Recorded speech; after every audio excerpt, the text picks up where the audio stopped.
अस्सलाम वालेकुम। Welcome to M Raad. दोस्तों, चाइना ने बहुत बड़ी तादाद में अपने फाइटर जेट्स को रिसेंटली भेजा ताइवान की तरफ।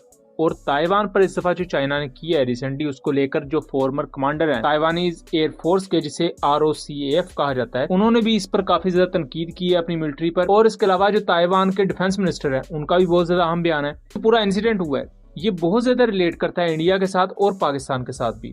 वो किस तरह, वो मैं आगे चलकर आपको बताता हूँ। दोस्तों, 25 से 26 अप्रैल के दरमियान चाइना ने एक बहुत बड़ी तादाद में अपने J-16, J-10C एयरक्राफ्ट, अपने UCAVs और उसके अलावा अपने रिकॉनेसेंस एयरक्राफ्ट, इनके साथ साथ अपनी एक स्पाई शिप को भेजा ताइवान की। ताइवान के बारे में पहले आपको थोड़ा सा बता दूं कि ताइवान चाइना के साथ लगता है एक जजीरा नुमा मुल्क है। इस मुल्क पर 1930s 1940s में जापान ने कब्जा कर लिया था। जब जापान पर अमेरिका ने एटमी हथियारों से हमला किया तो जापान ने सरेंडर कर दिया। तो उसके बाद ताइवान का एक बड़ा मसला बन गया, क्योंकि 1930 से 1950 तक ताइवान के अंदर एक पैरेलल में ही सिविल वॉर भी लड़ी जा रही थी। सिविल वॉर में क्या था कि मेनलैंड चाइना चाहता था कि ताइवान हमारा हिस्सा बन जाए जापान की शिकस्त के बाद, लेकिन अमेरिका ने वहां एक अपनी हुकूमत बनाई, अपनी एक प्रो अमेरिका हुकूमत बनाई, जिसकी वजह से ताइवान एक अलग मुल्क है। चाइना आज तक ये क्लेम करता है कि ताइवान हमारा एक हिस्सा है, हमारा इंटेग्रल पार्ट है।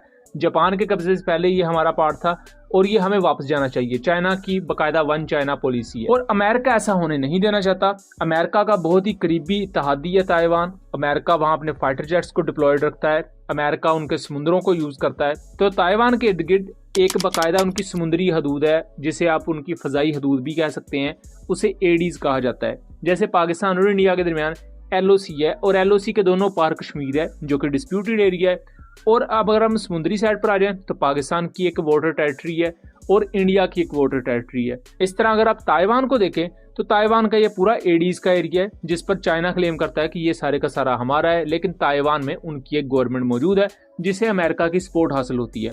अमेरिका ने पूरी अपनी नेवी और बहरी बेड़े वगैरह यहाँ मौजूद उनके होते हैं। अमेरिकन F-35 स्टेल्थ एयरक्राफ्ट यहाँ मौजूद होते हैं। अमेरिका ने 2022 से 2023 के दरमियान अपने F-22 स्टेल्थ एयरक्राफ्ट को भी जापान और ताइवान में डिप्लॉयड रखा। अब वहाँ एक बहुत नॉर्मल प्रैक्टिस है कि चाइना अक्सर औकात अपने फाइटर जेट्स को भेजता है, जो कि एडीज के एरिया के बिल्कुल ऊपर जाके चक्कर काट के वापस आ जाते हैं। ये एक तरह की धमकी, एक तरह की डेटरेंस होती है कि हमारी नजर आप पर मौजूद है। लेकिन इस दफा क्या हुआ कि चाइनीज फाइटर जेट्स बहुत देर तक ताइवान के इस एरिया में रहे और इसको जो फॉर्मर कमांडर है ताइवान की एयरफोर्स के, उन्होंने क्लेम किया। उन्होंने यहां तक कहा है कि चाइनीज फाइटर एयरक्राफ्ट, जिनमें उनके J-16 और J-10C एयरक्राफ्ट थे, वो इतना ज्यादा अंदर आ गए कि वो किलोंग सिटी से बहुत ज्यादा करीब थे, सिर्फ 76 किलोमीटर दूर। और ये सिर्फ 5 मिनट का रास्ता बनता है। और आप हैरान होंगे कि इस शहर में प्रेसिडेंट हाउस होता है इस सिटी में, और ये शहर जो ताइवान का दारुल हुकूमत है तिपाई, उससे बिल्कुल करीब है। वो यहाँ इंटरनेशनल डेलीगेशन वगैरह के रुकने के लिए जगह मौजूद होती हैं। उसके अलावा हाई लेवल मीटिंग्स वगैरह इवन इस शहर में होती हैं। यहाँ इवन प्रेसिडेंट हाउस है, जैसा कि मैंने बताया। तो ये बहुत ज्यादा अहम शहर है। और 76 किलोमीटर का जो फासला होता है फाइटर जेट्स के लिए या एविएशन की डोमेन में, वो कोई बहुत ही लंबा फासला नहीं होता। फाइटर जेट्स के लिए कुछ मिनटों की बात होती है। इसी को लेकर जो फॉर्मर कमांडर है ताइवान के, उन्होंने बहुत ज्यादा क्रिटिसिज्म किया है अपनी मिलिट्री पर। इससे पहले क्या होता था कि चाइनीज फाइटर जेट्स आते थे इस एरिया पर, तो ताइवान भी अपने जंगी जहाज मुकाबले में भेजता था। ताइवान के पास F-16 ब्लॉक 70 स्टैंडर्ड के जहाज हैं और बहुत बड़ी तादाद में ये तैयारे मौजूद हैं। और अमेरिका ने सबसे पहले F-16 ब्लॉक 70 स्टैंडर्ड पर जिन जहाजों को अपग्रेड किया था, वो ताइवान के जहाज थे। इससे आपको अंदाजा हो जाएगा कि ताइवान के लिए अमेरिका कितना मेहरबान रहता है। लेकिन इस दफा क्रिटिसिज्म ये हुआ है कि चाइनीज फाइटर जेट्स J-10C वगैरह वो बहुत अंदर आए। इवन वो प्रेसिडेंट हाउस को निशाना बना सकते थे, मतलब वो बनाना तो उन्होंने नहीं था निशाना, लेकिन वो इस काबिल जरूर थे, इतना करीब आ चुके थे कि वो बड़े आराम से उसको स्ट्राइक कर सकते थे। लेकिन ताइवान की एयरफोर्स उड़ी ही नहीं मुकाबले में। ताइवान ने अपने F-16 को स्क्रैम्बल ही नहीं किया, जिसको लेकर बहुत ज्यादा तनकीद हो रही है। अब इसको लेकर इवन जो डिफेंस मिनिस्टर है ताइवान के, जिनका नाम च्यू क्यू चैंग है, उन्होंने भी इस बारे में इजहार राय किया है। उन्होंने इस चीज को कंफर्म किया है कि पीस टाइम में देखें 3 से 5 मिनट की दूरी पर अगर वो हों भी प्रेसिडेंट हाउस से, तो ऐसे कोई फर्क नहीं पड़ेगा। ये पीस टाइम में इस तरह के वाकयात होते रहते हैं। लेकिन यहाँ उन्होंने इनडायरेक्टली ये भी कहा है कि हमारी जो फोर्स थी उसने इसकी जवाबी कार्रवाई नहीं की। उसके अलावा उन्होंने ये भी चीज कही है कि जो चाइना की यांग यांग होंग 6 ये स्पाई शिप है, ये भी उस जगह मौजूद थी। अब ये वाकया बहुत ज्यादा अहम है, जैसा कि अक्सर औकात यही क्लेम किया जाता है कि अमेरिकन F-16 ब्लॉक 70 बहुत ही ज्यादा तगड़े एयरक्राफ्ट हैं और इसमें कोई शक नहीं है, बहुत ही ज्यादा हाई एंड एयरक्राफ्ट हैं अपनी टेक्नोलॉजी के मामले में और अपने स्पेसिफिकेशन के मामले में।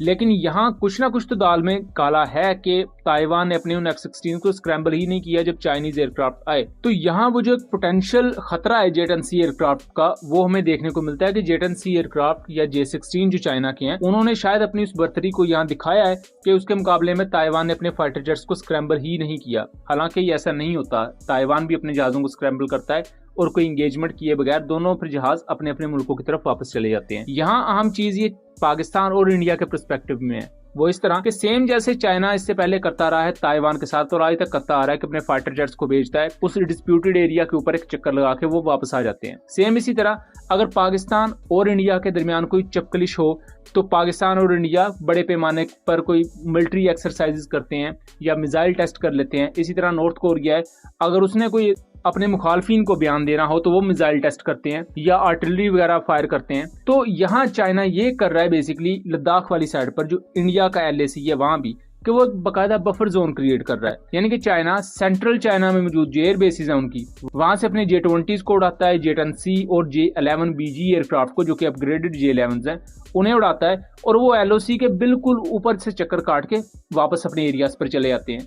यानी कि सेम वही पैटर्न रखता है चाइना भी जो कि ताइवान के साथ वो कर रहा है। और इसको लेकर इंडियन साइड पर कंसर्न्स भी हैं। इस बारे में बेशक इंडिया का स्टेट मीडिया कोई बात ना करे, बट सोशल मीडिया पर जो उनके थिंक टैंक्स हैं, उसके अलावा जो इंडियन एनालिस्ट हैं, वो इस चीज पर बाकायदा कंसर्न का इजहार करते हैं।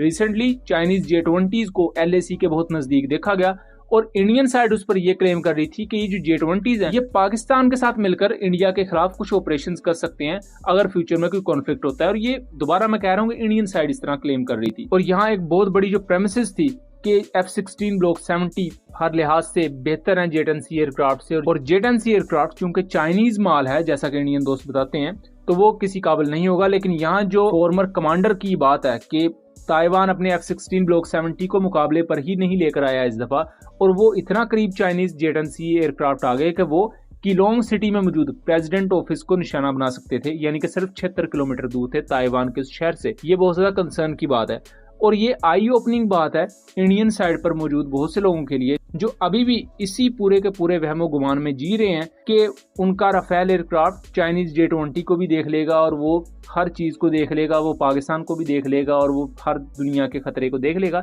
सो ऐसा नहीं होता, आपको स्ट्रेटेजिकली बहुत सी चीजों को देखना पड़ता है और दुनिया में हो रहे बहुत से वाकयात को एनालाइज करना पड़ता है ताकि आप ये देख सके कि हमारी वीकनेसेस क्या हैं और हमारे स्ट्रॉन्ग पॉइंट्स क्या हैं। सो ये था एक एनालिसिस, उम्मीद करता हूँ चीजें क्लियर रही होंगी। वीडियो पसंद आई हो तो इसे ज्यादा से ज्यादा शेयर कीजिएगा ताकि इस तरह की मजीद इन्फॉर्मेटिव वीडियोस हम आपके लिए लेकर आ सके। मिलेंगे अगली वीडियो में, तब तक के लिए अल्लाह हाफिज।